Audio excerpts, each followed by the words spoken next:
but we winning though. They used to laugh at us, now we winning though. They used to tell me never. What's going on, folks? Welcome back to another exciting episode of Strong Arm Sports, the realest sport podcast in all the land. I'm KSpadeTheProspect. And I'm your boy, LaParis57, and together we form Strong Arm Sports. Spade, let's jump right into it. Don't want to prolong it. These guys showed a lot of love on the last video, by the way, too, man. They was down there in the comment section. They was going back, man. I knew Ben Simmons was going to have you guys touchy, but not like that, man. But nonetheless, we appreciate you guys for going down there, stating your opinion in the comment section down below. This might be another touchy episode, Spade. You want to know why? Why is that? Because of our first topic, which is about, I know people are anointed this guy, the one, and that's Anthony Davis. If you guys don't know, Anthony Davis of the Pelicans, they decided to shut him down. He's out for the season, which could be a smart thing. We know the Pelicans aren't getting in the playoffs. They have a lot of other injuries. I mean, Eric Gordon. I mean, just a ton of guys been injured in and out of the lineup, during the whole season. And they decided, AD, let's shut him down. He got a knee injury, got also a torn labrum. I think that's in his shoulder. Got some issues, and they decided to shut him down. Spade, what do you think about AD being shut down for the season? I tell you what, I feel like it's really too early to give an opinion on it. If AD gets shut down this season, he comes back next season and has, you know what I'm saying, that runoff season where he dropping big games after big games and putting up numbers and actually making the team a better team, then it was worth it. It's too early to give an opinion on it right now. I'm somewhat disappointed in his, what's the word I'm looking for? Like his durability. He seems to get hurt a lot, and it's not the Derrick Rose stuff, or it's not the big injuries. It's like, you know, I'm a FanDuel guy. Injuries. Right, I'm a FanDuel guy. One night, the dude had an amazing first quarter and got sat down due to illness. You know, I don't know. I don't know, man. He's a young guy. I would like to see a guy his age be a little more durable. If he's this fragile, this early in his career, if it lingers, it makes you wonder how long his career can last, for one, and for two, just how durable he's going to be when he gets older. But next season, if he come out and shoot lights out and advance that team, then it was worth it. See, that's my point too. Like, he is a young guy. I don't know if it's his size, like, and I'm not talking about his height. I mean, like, more so his weight to take that banging, that pounding that the NBA. I mean, it's a grueling season in the NBA. You know what I mean? Like, we just look at the games, but these guys, they'll play a game tonight, right after the game, get dressed, hop back on the plane, go play the next night, get a day off, go hop back on another plane, go something. Like, it's grueling.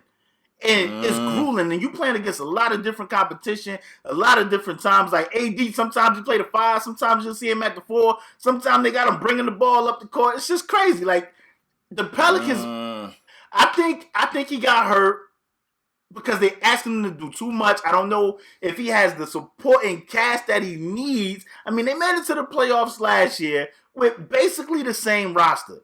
But I just think he needs more help, and this is why I have a problem with guys. I'm all for getting your bread, but AD was going to get his bread regardless. That's why I got a problem with guys re-ing up so fast. Like, he signed with the Pelicans. He signed that extension with the Pelicans ASAP, and I would have just liked to see AD put a little bit more pressure on him to be like, man, not necessarily get him an all-star caliber guy, but just get him some help. Now, I love Drew Holiday. I like Drew. And Eric Gordon was playing well, but he's another guy that has a lot of injuries all the time. He's always injured. Like, AD should have put a little bit of pressure on that franchise to get him some help. They signed the Sheik. He always hurt. Like, they just got people that seem like they cannot get off an injured reserve, man. I'm rooting for AD. I'm hoping he's able to bounce back. I think people did anoint him the one a little too quick. People were saying he's the best player in the league right now. That's what people were saying. Right. Kind of think they anointed him and gave him that crown a little too soon. But I'm rooting for AD, and I'm hoping he's able to bounce back, man. Okay, that's great. Hold up. Before we move forward, let me jump back in there, because I disagree with a couple of things you said. For one, you saying maybe it's his size. I can't give him that. Nobody's skinnier than KD. And KD has had some injury issues, but has been way more durable than Anthony Davis. And we can even date back to somebody like Allen Iverson, who was not only skinny, but was small in stature all the way around and played the type of game where he threw himself on the floor night after night after night and still was more durable. So you think it's AD heart? I kind of want to say it's his heart, and I know people going to come for me, but hey, man, that's what I think. And I also want to go back in on your other point. You said maybe he read up too soon. He should have. That's one side of the equation, but the other side of the equation is if you're getting hurt every third night of the week, you might better go ahead and get your money, because if he keep getting hurt, maybe his value plummets. So that's just another side. Maybe he's thinking in his head, well, I think I only played. If I'm not mistaken, I think AD only played a full season once, if he ever played one at all. I don't think he may have not ever played a full season. So maybe he thinking, you know what, I better get this bread. So you're right. You're right. Just, like I said, just another side to the equation. But let's move forward, man. We got more NBA news. Like LaPierre said, man, I like to think right now we on the road, man. We got some hot stuff. Yeah. One of the biggest game, not one of, the biggest game of the regular NBA season. Spurs, Warriors just went down. These two teams met once this year in the Bay, and the Warriors bested the Spurs in that game. This game right here went down in San Antonio, and say what you want to say, I'm hearing a whole lot of grumblings. Golden State had just played, it was the second game of a back-to-back for Golden State. They had a couple of players missing. Let's face it, they wasn't missing any star players from that team. And everybody's entitled to a bad night, but your boy Steph was building the house for the third little pig that the big bad wolf can't huff and puff and blow down. He was throwing up bricks. My man missed, what he missed, like 12 threes or 11 threes? I think he shot 1 of 12 from beyond the arc, so he missed 11 threes. If anybody's one of them got blocked too. Right. Now, if anybody's entitled to a bad game, it's Steph, because he's having all these amazing games. I'm not trying to discredit him at all. The question I have, though, is how serious can we take these Spurs, bro? Because I said I got Golden State winning the Larry O'Brien for the next 2 seasons. Did I speak too soon? Are the Spurs a viable opponent? Or should we really look at this as just one misstep for the Warriors? I mean, you're going to lose some games. I don't think you jump the gun with Crown. I think they're going to win the championship as well. I just don't think. I mean, the way they defended Steph, man, it looked like Pop was in his bag. Usually Pop would be, Pop is that guy. He really don't care too much about the regular season. I'm shocked Pop didn't sit anybody last night. That's what I'm shocked about. Right. But they played at home. They also undefeated at home. I think as long as Golden State keeps home, if they get home court, which they will. Home court, which they will. It looks like they will. I think it's like 15 to 16 games left. I don't see the Spurs catching them. Maybe they can catch them. I don't see them catching them, but I don't see the Spurs beating them in the 7-game series. Now the Spurs are good enough to take it to 7, but if that last game is at the Oracle over there in the Bay, I don't know if the Spurs could pull that out. I don't know how often Steph is going to be this bad. Like, Steph was pretty damn bad last night. Right. And that's what I was going to say. Like, Steph played horrible. If Steph's going to ever be this bad again. And, a lot of people were saying it's back-to-back and blah, blah, blah. Right. I just think the Spurs caught him on a perfect storm, and I don't think Steph will be that bad, especially in a playoff game, man. I don't either. I mean, and even if he has another one of those games, he's going to have, 2, 3? I give him 5. Let's say he have 5 bad games a season. He ain't going to have 3 or 4 of them in a 7-game playoff series. It's not going to happen. And for as bad as he played, the Spurs still somewhat escaped. It still was closer than, if I'm playing against Golden State and Steph shooting like that, I want us up. I want to be up so big I can rest starters. And that wasn't the case. Hold on, I want to make one more point. I don't want to discredit the Spurs, because what the Spurs did, a lot of people was giving LA a lot, man. I logged on Twitter, and a lot of people was getting at LA like, LA ain't, playing big. He should be bodying them little dudes down there. LA, to me, played well. I wrote on Twitter like, why is everybody getting at LaMarcus Aldridge? Like, I didn't understand it, but kind of gave him the dag at the end of the game. I think LA played a good game, man. And I think if they didn't have LaMarcus Aldridge, they don't win that game. So a lot of people was getting at LaMarcus Aldridge, and I think if they didn't have LA, you know what else? Typical Pop being Pop. If I'm not mistaken, Duncan did not start that game. I think Boris Diaw started. Yep. Yeah, Diaw started, and Diaw was in the post making crisp passes. Look at DL out there making moves for the Spurs. Typical Pop doing what he do, man. And that's why I consider Pop one of the best coaches. When I was making my little point about coaches on the previous show, Spade, this is what I'm talking about. He brought Tim Duncan off the bench and started Boris Diaw. Like, that's coaching. That's the coaching adjustment, and that's why I love Popovich. A lot of people don't like the Spurs, but that's why Pop is one of my favorite guys in the league, man. He makes adjustments. We're going to take it down to Miami. Still in the NBA, but we're going to take it down to Miami. I know that's where you want to be, Spade. Got to talk about your boy Dwyane Wade. Dwyane Wade becomes the 41st player in NBA history to get 20,000 points, which is, man, when he did it, I was like, wow, like, that's pretty impressive, especially thinking that D.Wade don't even shoot threes like that. D.Wade is not a three-point shooter, and for D.Wade to get 20,000 points, man, I just think that's a great feat. So I want to give a shout-out to D.Wade. Spade, how do you feel about your man down there? Yeah, I agree. I agree entirely. And you say he wasn't three-point shooter. Fact of the matter is, D.Wade really was never a great shooter at all. So, I mean, it's definitely an impressive feat. I like the fact that the 20,000 point came as a floater and over the Cavaliers. So, yeah, kudos to that boy right there. Big time play, yo. And if I'm not mistaken, I think Dirk did it as well. And I mean, Dirk, when you hit 20,000 points is a lot of freaking points, yo. Indeed. For you to just be, that means, getting 20,000, that just means that you were a consistent player at a certain level. And, D.Wade, guys like Dirk, they've been doing it for years, and they've been consistently at it and consistently playing well, man. So I think it's well deserved, that guys like that get notarized because they've been consistent at that upper level, man. Especially to be able to do it with one team. Like, most people would go somewhere else, or for him to just have Miami on his back, even through the tough times, because before they got LeBron, Miami wasn't making the playoffs. You know what I mean? For him to just stick it out with that squad, man, that says a lot about D-Wade. And Dirk as well. Right. Yeah, it's impressive with both guys.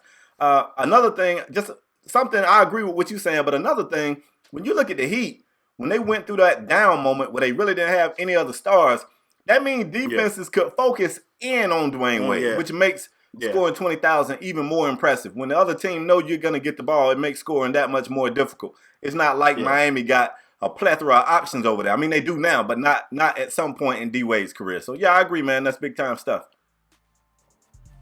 All right, man. So let's talk about your favorite player. And when I say your favorite player, man, you love this dude. You got posters of this guy all throughout your man cave. I'm talking about Dwight Howard, man. D12. Oh, Lord. Very controversial guy on this show. A lot of people come at us and say, man, Dwight Howard, why y'all so hard on Dwight? Dwight is the best center in the game, which I wholeheartedly disagree with. Well, good old Dwight, man. Dwight stayed doing something dumb, and he just did something dumb again. In a game against the Atlanta Hawks, Paul Millsap is about to shoot a free throw. He's looking at the ball. You got to see the clip. If you haven't seen the clip, look it up. Because Paul Millsap is looking at this ball like he can't quite figure out what the hell is going on with it. He's just staring at the ball, hands it to the ref, and they decide it's a real sticky residue on it. And come to find out, Dwight Howard has sprayed like some stickum on the ball. It is a can of some stuff up on the table, like the scorer's table where you check in. The Rockets coach goes over and gets the can and try to like sneak away with it, and the ref end up coming to get it. Long story short, the league is looking into Dwight Howard using an illegal substance. You can't use stickum in the NBA. You can't use it. Dwight Howard says after the game, a game in which they lost, and Dwight Howard shot 2 of 7 in. Dwight Howard said after the game, I don't understand what's the big deal. I use it every game. I spray it on my hands in front of people. I'm not hiding it, and I've been doing it for 5 years. Quote unquote, I ain't tripping. Dwight, it's illegal. It's illegal. You can't do that. And I don't know how nobody's seen it in 5 years. I don't know. Maybe Dwight's been using it for 5 years and it's gone under the radar. I don't know how that could be possible. Bro, what you think of this, man? Big deal or what?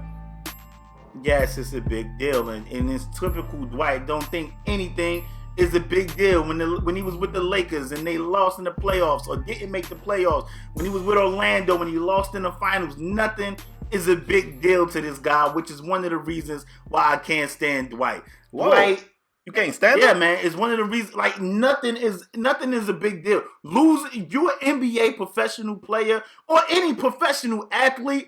If you're a professional person at your job and somebody kicking your job ass competitively, it should matter to you. It should matter. And it don't, clearly the stickum that he's using wasn't working. He was 2 of 7. He wasn't, how many boards he had? You got that on your notes, man? I don't know. He probably didn't have a ton of boards. So, I mean, he didn't have enough. Clearly it's not working. And typical Dwight, nothing is a big deal. Everything is comedy. He thinks everything is funny. Like, this is why I have a problem with Dwight. And I know you guys are going to kill me in the comment section because you guys be like, oh, healthy Dwight is the best man in the league. He's really not, man. Dwight ain't been Dwight since Orlando. Dwight wasn't Dwight he shows don't flashes. get me wrong. This dude is a professional NBA player. So I know the Rockets going to have a game probably this week. Dwight going to go ham and have like 20 points, 20 rebounds, and y'all going to be like, look at Dwight. He should do that. My homie Shaquille O'Neal gives Dwight hell because he's like, man, Dwight should be averaging 27 and like 15. Like, you know, Shaq just don't like that monster dude, numbers. Bro. Say it again. Shaq just don't like that dude, bro. I get it, and I don't either. Because he should be a much better player, and things should matter more. And it don't. You got James Harden out there looking like trash, because James know if it ain't for me, we lose. Even when James have a good game, James like it's either me or bust, and that's basically what it is, man. James don't have no damn help when it comes to Dwight Howard out there, and it pisses me off. I don't like Dwight Howard. And then for him to do something like this and then be like, oh, well, I was doing it for 5 years. Well, you know what? Dwight? It's been drug dealers been selling drugs forever. Guess what? It still don't make it right. So let me ask you this. What should happen here, in your opinion? I don't know. Maybe a suspension or fine. I don't know. If they don't want to suspend him, maybe a fine. I mean, I don't know. It clearly didn't matter. They didn't win the game. He wasn't a crazy factor in the game, so maybe just a little nice little hefty fine. I mean, I want to defend Dwight a little bit because you go harder at Dwight than me. Bro. Let me say this before y'all. I know y'all already typing. Let me say this: Dwight is a good player. What we both feel like is for his physical stature, he's not nearly as consistent as you want to see him be. Look at Dwight, man. Dwight looked like a superhero, man. He should be stopping crime. He should be out there dominating. And he will have an amazing game. And it'll be followed by 3 or 4 mediocre games. That's my issue with Dwight. LaParis goes a little harder than me. But ultimately, man, we both realize the dude got some talent. I mean, he's an NBA All-Star. He's just inconsistent at best. Not no more. Right. Ain't no All-Star no more. Well, we don't want centers in the All-Star game. That's not sexy. I want to switch it to some NFL news. Not that much. It ain't we got NFL news popping in the league. Yeah, NFL news. Okay. And ain't not really popping in the league like that. But NFL, the competition committee, they doing what they do. They doing what they do, and they want to change some rules. So the NFL wants to eject players after 2 personal fouls in one game. I'm doing quote fingers over here, Spade. The Odell Beckham rule. A lot of people made a big fuss about what Odell Beckham did. Even we did. About what Odell Beckham did to Josh Norman. It was like, the ref should have stepped in, maybe threw Odell Beckham out the game. But the NFL said enough is enough. If something like that happens again, but player get 2 personal fouls in one game, the NFL want to toss them out. Spade, what do you think about this rule? I don't think it's a bad rule. Potential rule change. I don't think it's bad. And I gotta admit, I didn't initially think about the correlation to Odell Beckham Jr. That's a real good connection. And I mean, I was outraged with what I saw between Norman and Odell. I would have liked to seen the ref get in and eject somebody or sit him out of something. I would have liked to seen somebody interject in that game. And I don't know that I'm opposed to it. I know Richard Sherman recently expressed that he doesn't like it. I don't know. I mean, I don't even understand why the players wouldn't like it. I do admit the rules are changing, especially for the defenders. Everything's a foul nowadays to the NFL players, especially defenders. I mean, you can't hit too low, you can't hit too high, you can't hit too hard. I mean, I don't know. It's tough. But for me, as the fan, I would rather see somebody get ejected than see people launching themselves at other players' heads and stuff. I don't want to see that. That's just me. I don't want to see it. And I get why Sherman don't like it because he got them big hit. I don't know if it's been speculation that Cam Chancellor may be traded. We have to wait and see how that play out. Right. But he got them big hitters back there, Cam Chancellor and a guy like Earl Thomas, and they get a lot of flags. So if Cam still on his team and he get hit with it twice, then he out of there. So he's losing one of his best players. That's why Sherman got it, especially with the way the Seahawks play defense. Mm-hmm. So it could potentially cost them, especially them, a player on their team for the rest of the game. So I can see, Richard Sherman went on until, these guys never played the game. They got on suits. I hate when people say somebody don't know because they didn't play the game, because that don't mean they don't understand the game. Right. Just because you haven't played the game don't mean you don't understand the game. And a lot of people that are considered the great coaches, they really was trash when they played the game. Or never played. Right. Or never play, you know what I mean? So that I don't like that excuse. I wish people would stop saying, well, he ain't never played, so he don't know. That's not true. But I see Sherman's point. He back there with some dudes that lay the bone, and it could potentially cost them one of their players. So I see it. I don't know how I feel about the rule as of yet. I need to know what are they going to call personal foul? Is it just big hits? Is it like the crap that Odell was doing? And like, what are they calling personal fouls? Because I think the league is making it very, very tough on defenders, and defenders are playing. They're at a disadvantage, man, and I mean they're already at a disadvantage. They already at a disadvantage because the offense could go 100 miles an hour and nothing is being called on them. Now they did mention that they want to take away chop blocking, with the offensive linemen and guys like that, but. Chop blocking was rarely called anyway, so we have to make sure and see if the refs are going to potentially call these chop blocks.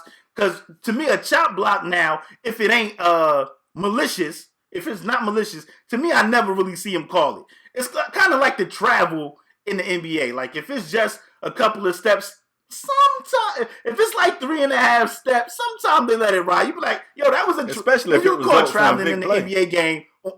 Go ahead. Especially if it results in a big play, because all of these leagues, they want the big exciting play. So if a travel leads to somebody getting dunked on, they not blowing the whistle. If a chop block leads to a super long rush, they not blowing the whistle. They want those big exciting plays. But if they want to start doing this to defenders, then they got to do something that makes it fair, because the defense is just.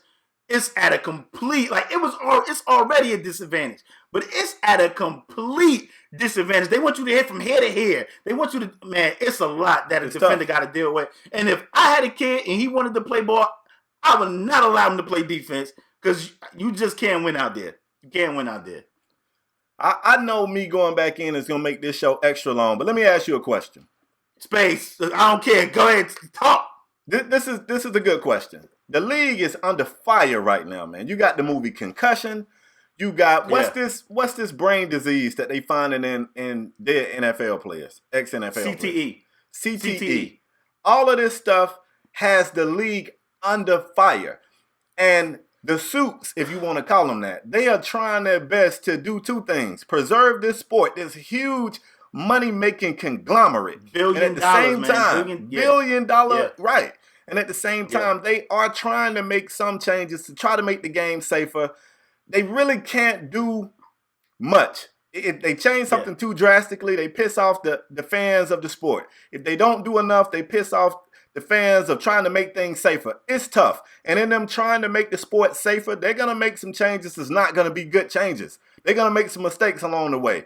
Do you ultimately feel like this is the league trying to make their game safer? Or do you feel like they're trying to, piss these players off? I don't know why they would want to do that, but I just think once they, like you said, concussion is out, CTE, once all this crap, they got to do something. I feel it's, I don't want to compare it because it's totally different, but it's kind of like when the Ray Rice situation happened, everybody was like, oh, we got to do something now. Right. Like domestic violence been happening in the NFL and all these other leagues, but because we've seen it with Ray Rice, I feel like it's the same thing. We've seen it with Ray Rice, so okay, we got to do something. Odell Beckham kind of went overboard and nothing happened. We got to do something. People been tattooing folks forever, but now all this concussion. Yeah. And, that whole thing with Odell was just more than tattooing folks. That was. Everybody said somewhere different. I've had people come at me and say, Spade, that wasn't even that bad. You know, I thought you was an old school fan of the sport. I can't believe that rubbed you the wrong way. That rubbed me the wrong way, man, because if it's two guys head up and they fighting and let them go. But you got a guy looking this way and another man dives at him head first and hits him in his ear hole. It ain't no room in the sport for that. That's taking it too far. That was going to be my point, Spade, because I felt like concussion and dealing with the CTE, I felt like they was trying to keep deal with that with the they would call a flag and they'll fine guys. I felt like that was them dealing with it. But once Odell Beckham did what he did, they was like, you know what, we got to do something else because clearly they don't even care about being fined or any of that anymore. And I think that was like the exclamation point, like, yo, we got to do something else, and maybe it's time for us to kick these guys out the game. And I think that Odell Beckham kind of put the nail in the coffin when it came to them doing something. He put him under the microscope. Like that was it. I'm going to say this and then we can move forward. Guys that play football at any level, I don't mean like little kids because I don't know if they understand fully, whatever risk they're taking. But I mean from high school up, college, whatever. These guys know the risk that they're taking. And most of these guys, they're willing to take that risk. You take a player who's a running back. If he gets a concussion running that football, he's willing to take that risk. Nobody's willing to risk injury on a play where they looking the other way and somebody is maliciously diving at their head. Nobody ain't willing to get hurt on that. Like, that's some bull. That's a complete different thing. You got to do something to stop it. So I agree with you. I couldn't understand Sherman's objection of the rule change, but I get it now. He's trying to protect his secondary, and I get that. But let's face it. If somebody was diving at Sherman, knocking the hell out of him, looking the other way, you're right. I guarantee you he'll want something done about it. So I hear you, Richard, but take a play off on this one, champ. All right, bro. Let me move forward, man. You ready? All right, let's get it. All right. We don't talk much about college hoops for obvious reasons because, let's face it, us, y'all, nobody cares about it till it's tournament time. But let's talk about it, man. 13 first-round upsets this year. Should have been 14, but Cincinnati kind of dropped the ball there in the closing minutes of that game. 13 first-round upsets this year. Ties, I think, 2001 for the most upsets in the first round of the tournament.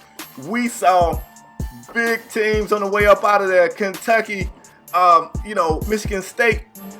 Anyway, we saw a lot of upsets. I'm asking you, bro, is that good for college hoops or is it bad? Well, college basketball is good because around tourney time, that's what people want to see. They want to see the Cinderella. They want to see the teams that don't have a shot win.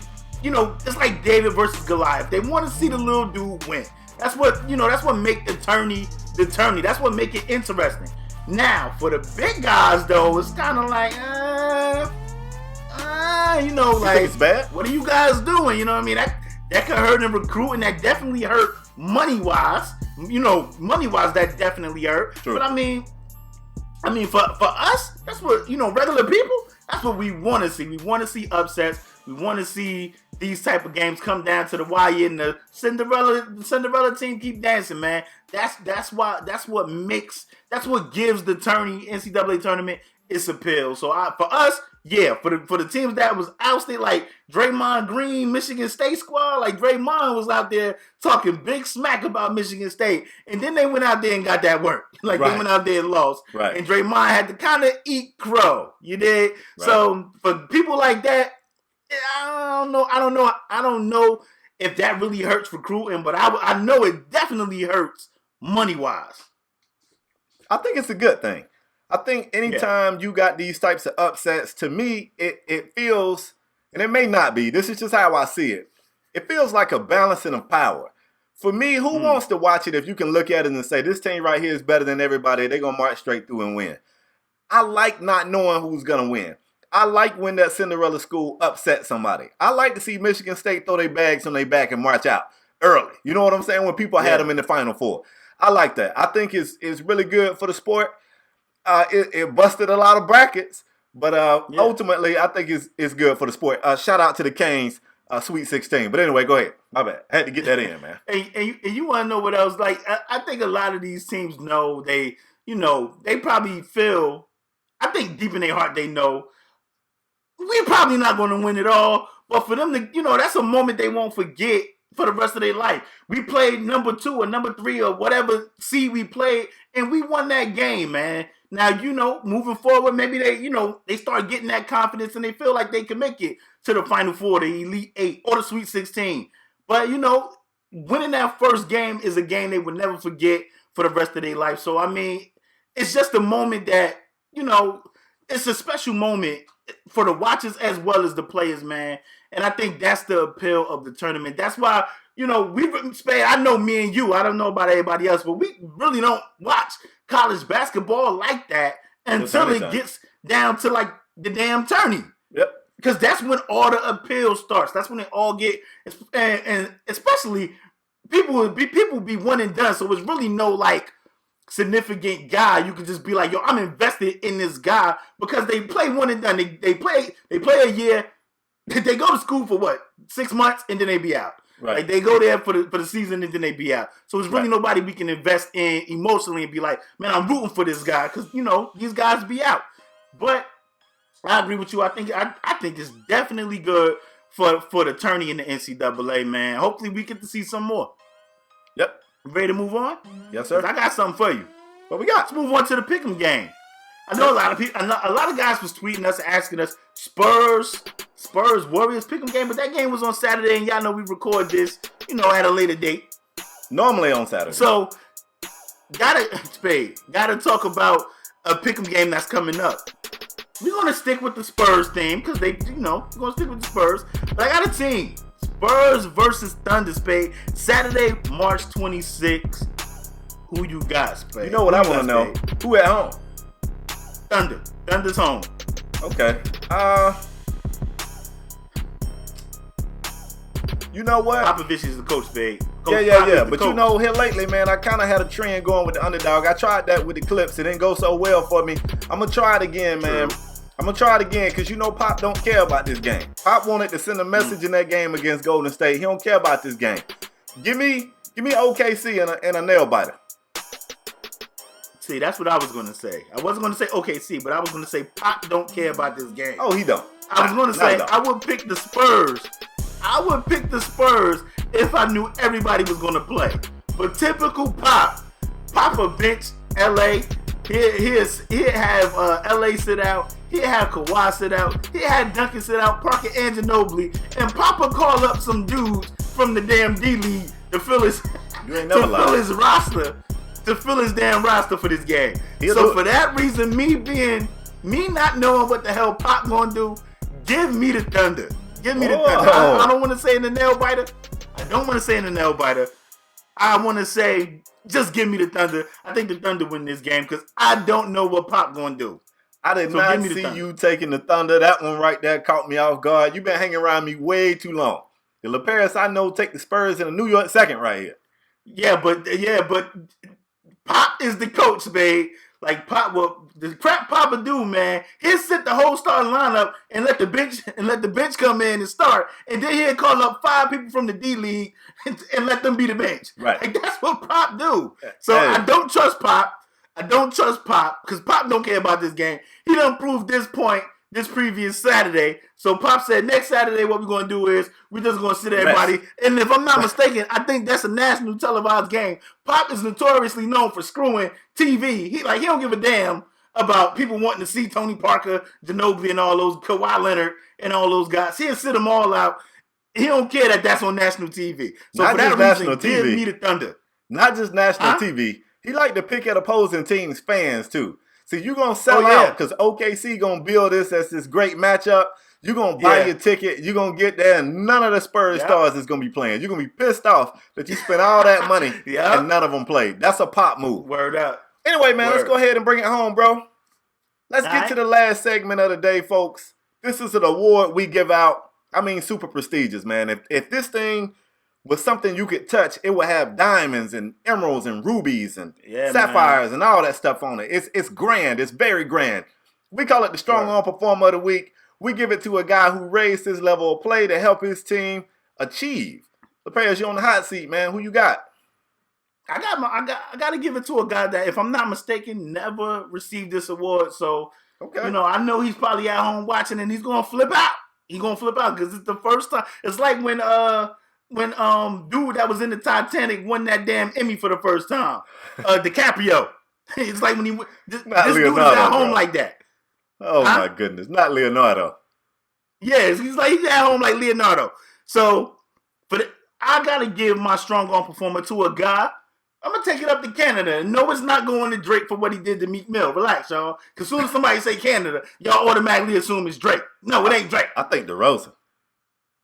Oh, you think? Well, Amber Rose think Terrence Ross. Okay, but I gotta give my award to Bismack Biyombo. And I know y'all like, who? Let me tell you what Bismack did on last Thursday. Last Thursday, Bismack put up 16 points and 25 rebounds in a win over the Indiana Pacers. Now, they started Bismack because Valanciunas has been injured, and Bismack went out there and put up huge numbers. He also had 2 blocks as well. But 25 rebounds and 16 points. He also had 9 offensive rebounds, yo. Wow. So he got his team extra possessions. Like, for that reason right there, Bismack, you are my strong arm performer of the week. Bismack Biyombo. Deserve it. I like that. Somebody been crunching their numbers over there. You dug deep for that. Bismack. I like that. For me, man, I'm going to take my award. James Harden. And I'm taking my talents to South Beach. I want to give my award to the Flash, man, Dwyane Wade. I might be being a bit of a homer right here, but, man, 24 points. Nah, well-deserving. 4 boards, 4 dimes. 59% from the field in a win against the Cavaliers where they beat the Cavs by 20 plus. And in that game, D.Wade, as we spoke on earlier, became the 41st person in NBA history to eclipse 20,000 points for that win and that major accomplishment. D.Wade, you are my strong arm performer of the week. So we want you guys to do, we want you guys to leave your strong arm. Maybe we forgot somebody. Leave your strong arm performer down there. Let us know who cooked this week that we forgot about. Right. Also, Spade, you good?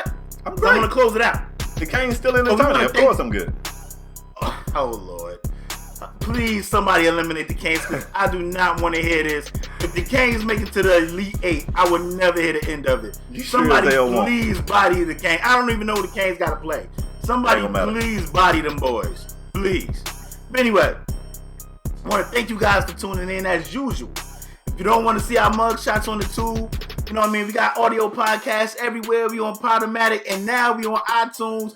We on SoundCloud, and now we will not run out of space. We took care of that. You guys could download it. Tell your friends. Don't be like, don't tell your friends to download that joint and be like, yeah, but sometimes those guys run out of bandwidth. Yeah. That will not happen anymore. Again. We took care of that problem. Also, if you new here, bang the subscribe button. It takes 2 seconds. If you're a regular here, hit the like button. We want to thank you guys for tuning in, showing your continued support every week, man. Leave your thoughts in the comment section down below about every topic we touched on today. Maybe you guys disagree with us. Maybe you agree with us. I know a lot of y'all going to go in about what I said about Dwight. To me, Dwight is trash. I don't like Dwight. Get Dwight out of here. He just think everything a joke. He needs to be more serious. Come on, man. We want to thank you guys for watching, though, man. Leave your thoughts in the comment section down below. We'll see you guys next episode. Peace.